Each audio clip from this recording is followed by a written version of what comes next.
So there's two rooms in the offensive side of the ball that we got a lot of questions on. And here's one of them, quarterback, right? We know who the quarterback is and we know the capabilities. So now we got to talk about it and what that looks like going in 2024 in the room itself. So we're going to dive into that and continue this series sponsored by our partners over at Aura. So welcome to Unfair Sports. I'm your host, Jay. Thank y'all for pulling up to the channel. If you like the content and this series we put together, please hit that like button. And if you're new to the channel, subscribe. Thank you all for the support y'all have been giving the channel. We appreciate it. We couldn't do any of this without you.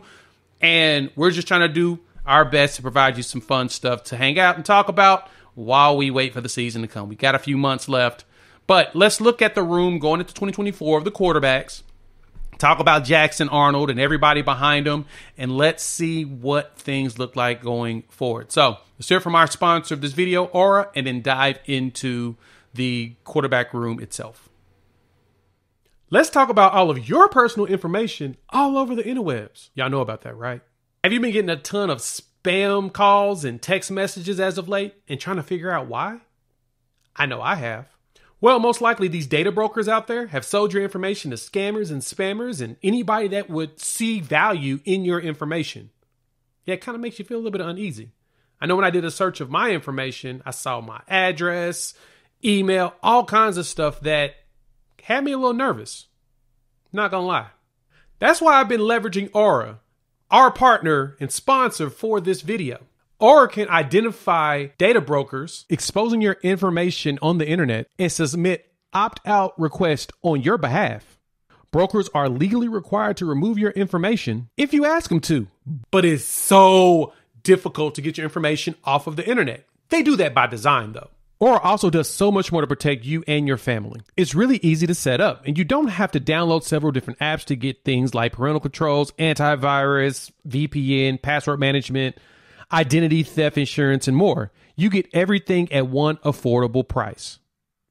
Let Aura do all the heavy lifting of protecting you in this big world of the internet like I have. I've been leveraging it for the last few months, and man, the alerts I get on how it's been opting me out of stuff has made me breathe a sigh of relief. You should check it out as well. That way you can focus on what's more important, like college football, recruiting, anything else but your information on the internet. Check out my site, www.aura.com/unfairsports.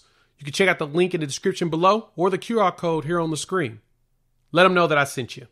All right, Seth Luttrell has his work put ahead of him as he's got his quarterback, Jackson Arnold, who is a sophomore now. He didn't redshirt last year, got to see action in 5 games, played extensively in 2, and now he gets to come in here and take the reins of the team. Now, we knew that this was going to happen. Jackson Arnold walked in as a 5-star plus player, Gatorade National Player of the Year, was absurdly talented and absurdly productive down there at Denton Guyer, down in Texas. And so, being a Texas player, playing against some top Texas competition, the man was a monster. And so, now he gets the opportunity to do it at the collegiate level. The best part, he starts it off in the SEC. And so, what Seth Luttrell, as the new OC, gets to work with is a quarterback. Last game, he came, his first full start of a game, he was 26 for 45, 361, only completed 57% of his passes, 2 touchdowns, 3 picks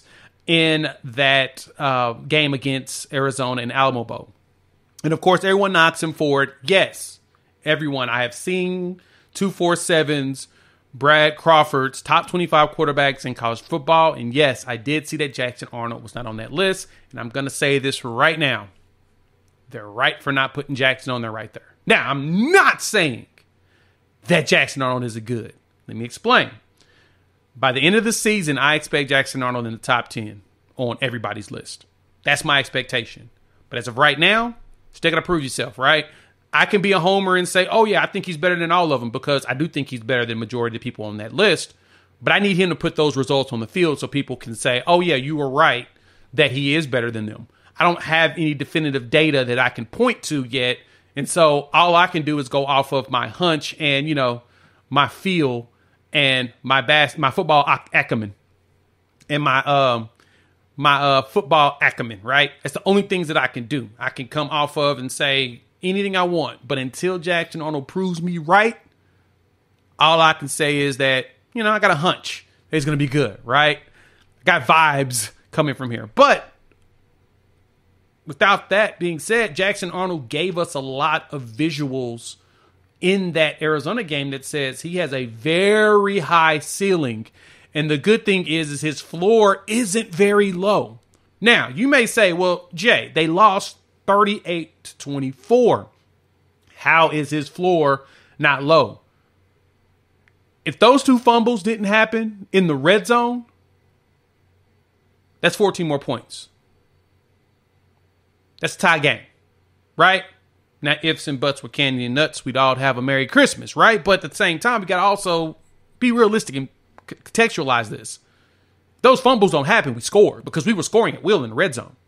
And that's the good thing, is that's what I expect out of Jackson Arnold going forward, is that I don't expect his top receivers to drop passes that are scores. I don't expect his top receivers to fumble the ball in critical moments. I expect them to execute. And as long as he gets that ball there, he's going to have turnovers. I'm just going to tell y'all this now. That's the one thing that we won't be able to get past, is that Jackson Arnold's going to turn the ball over. Now, the question is how many turnovers? If he gives us under 10 turnovers in the season, that's probably top 5 worthy. And honestly, I can see him doing that. But I do expect at least about 6 to 7 turnovers. He's going to throw interceptions because he's going to take risk, which is what you want. You want a quarterback that's going to take risks and not be afraid to. He's going to make a mistake here and there, and I'm cool with that. I need him to be aggressive, especially going into the SEC. And then behind him, you've got the young guys. So we got General Booty still there. You got Jacob Switzer, which I'm not sure we'll ever see Jacob Switzer throw a ball for Oklahoma, but we'll see him out there scouting. And I'm not sure if we'll see General Booty actually playing at quarterback. We lost Dylan Gabriel as well as Davis Bevel. I know all y'all are cheering about that, but at the same time, dude stepped up in a situation that just wasn't, good for him. And unfortunately, he put himself out there and it wasn't good. Whoop-de-doo. He was out there as a worker, and people appreciate him on the team. It's the only thing that I cared about.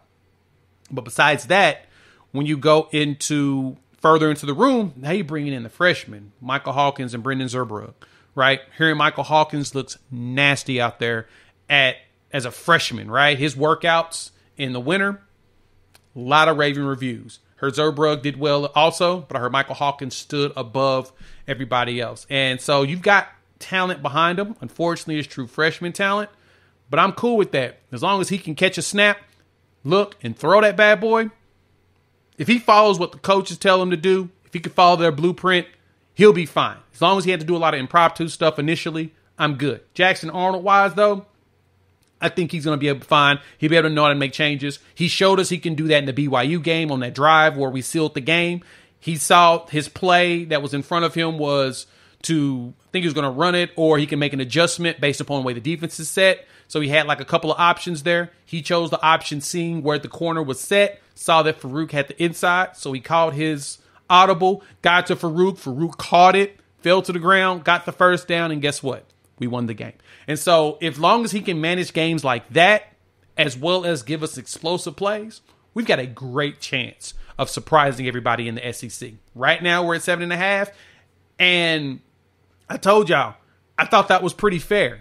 6 was not fair. 7.5, I think, is a fair number. And I'm definitely taking it over, because the one thing Oklahoma's going to have to do is prove themselves. And I get it. We're not returning, offensive line is next. We'll talk about them. But we're not returning a lot of players. And since we're not returning a bunch of players, we've got to prove to everybody that we can still do things that we always do, right? Bill Beatonbow's already proven he can bring in the recruits. He's got to show us he can piece together another offensive line. And when he does that, guess what? Everybody's going to shut up. That's the only thing that matters at this point, is we've got to prove ourselves. And I think Jackson Arnold's got a great opportunity to do that. Now, on that top 25 quarterback list, you saw one freshman, Nico Iamaleava.